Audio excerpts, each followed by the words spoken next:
Trans fat.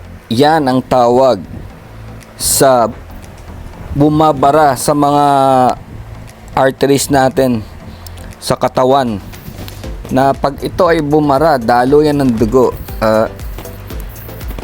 ito ay magkukos ng stroke, usually sa sa brain. So ano ba itong mga trans fat na to? Yung trans fat, meron natural niyan, yung nasa intestine or nasa isaw, trans fat yan. So masama kasi sa trans fat ay ito yung bad cholesterol, no? Tapos ini-increase niya yung bad cholesterol, tapos yung good cholesterol mo pinabababa niya. Ang masaklap nito dun sa food industry natin ngayon sa buong mundo, gumagawa sila ng artificial trans fat. Ibig sabihin yung vegetable oil, yung oil na ginagamit natin sa pagpiprito-prito natin, ay nilagyan ng hydrogen. Kaya ang tawag dito ay hydrogenated oil. Bakit kanyo ginagawa ito? Ginagawa ito para maging parang waxy, no? Parang wax. Yung oil, 'di ba yung oil is parang liquid form, no? Magiging waxy ito para maging coating na ng mga pagkain, tapos humaba ang buhay nila. Humaba yung buhay ng mga pagkain, yung shelf life nila. Kaya usually ang gumagamit nitong hydrogenated oils or trans fat is yung mga preserved foods, kagaya ng mga cookie, no? Yung mga binibili natin sa grocery, yung mga cookies, yung mga cakes, no? Yung mga french fries, yung mga chichirya, yung mga chips, yan ang gumagamit niyan para humaba ang buhay nung binebenta nila.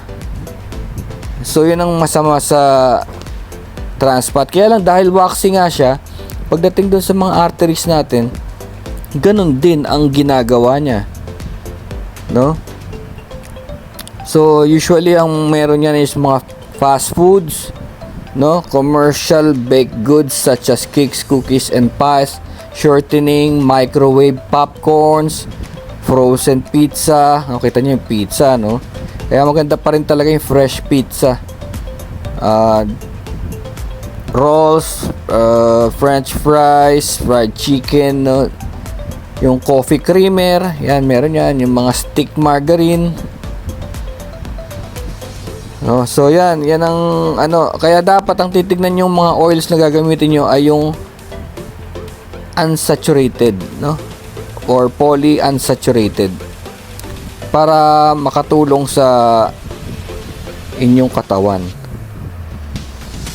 Ngayon, yung mga karne, meron naman ding naturally occurring trans fats yan, pero mga steaks, ganun. Kaya lang minor siya, maliit lang ang porsyento. So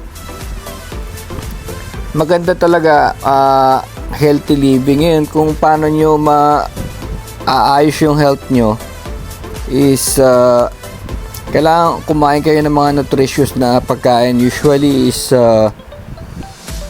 fruits and vegetables, yung mga green vegetables, yung mga nuts, no? So may tanong nga, ayun, ang itlog ba ay mataas ang trans fat?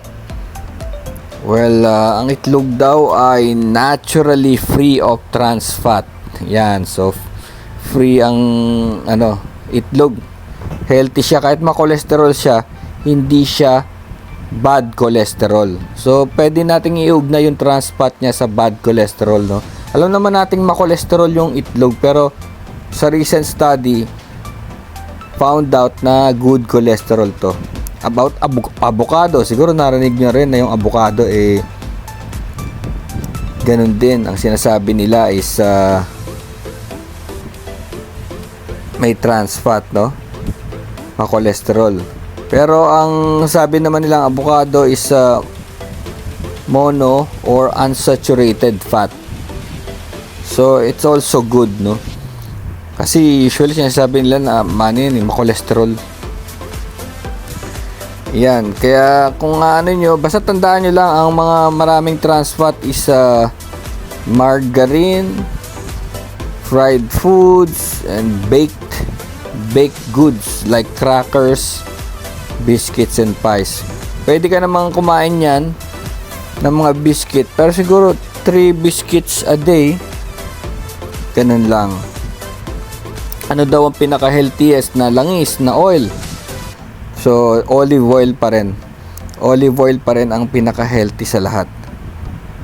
No? Maski nga daw yung coconut oil, nilalagyan pa rin ng hydrogen para ma-preserve, kasi syempre parang parang alam niyo yung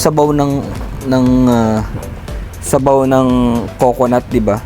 Parang pagkain kasi yun kaya mapapanis, magiging suka yun. Kaya ginagawa, nilalagyan ng konting hydrogen yung coconut oil, no? So pag ginamit mo yun sa cooking mo, merong konting trans fat. So yun ang pumapatay talaga sa tao. At ang study niyan is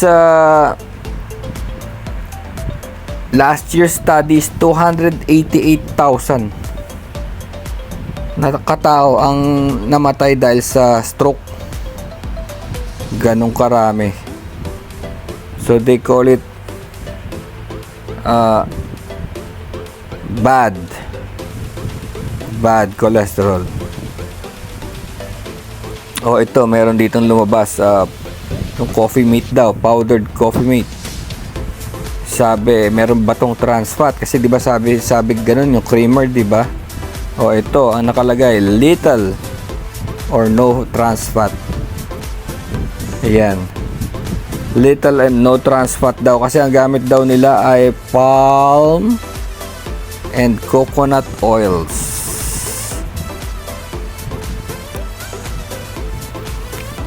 Ayan, dahil nga merong naturally occurring trans fat dun sa gut o sa isaw or sa small intestines ng mga hayop. So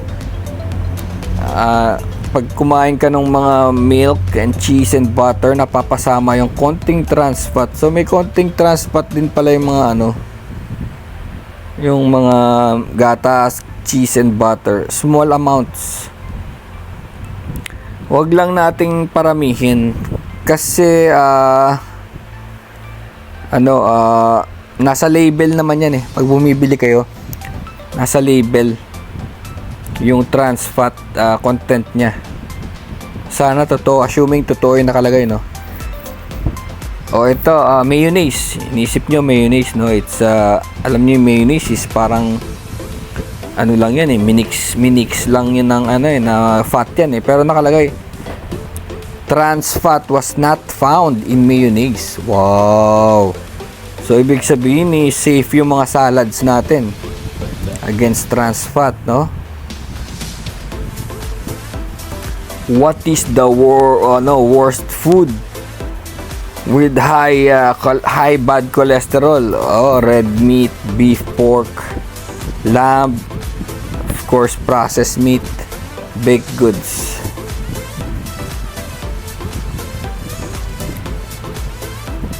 Okay, so yun na nga ang kwento sa ating trans fat. Mag-ingat lang tayo sa pag-consume. Okay lang naman, in moderation na naman, kagaya nung ating huling video about instant noodles, no? Moderation lang. And of course, what is best, kung paano nyo mabalanse ang inyong katawan, yung pangwalis, tinatawag natin pangwalis ng kidneys, pangwalis ng liver or stomach, is leafy greens. Kumain tayo ng mga leafy greens, no? Kahit na ibig sabihin gulay and prutas, balik pa rin tayo sa ganun. Kahit na kumakain na tayo ng junk food, balik pa rin tayo sa mga ganun, kasi marami, lalo na yung sabihin ko sa inyo, yung malunggay o yung moringa, napakarami ng vitamins and kailangan ng katawan. Tsaka yung antioxidant, ang daming moringa. So yung next video natin is about naman dun sa aming healthy yakitori menu. Yun ang next video after this. Peace.